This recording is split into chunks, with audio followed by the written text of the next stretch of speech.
गर्मी का मौसम था और एक कौवा बहुत प्यासा था। का सख्त दिन था।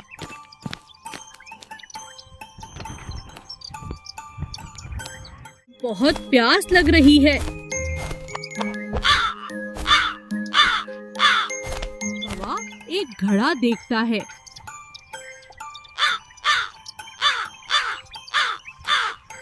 पानी बहुत नीचे है।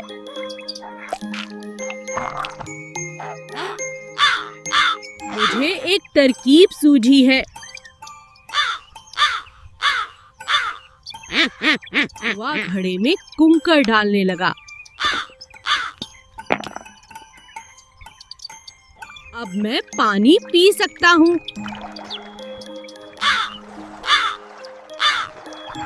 कल से हर मसला हल हो सकता है।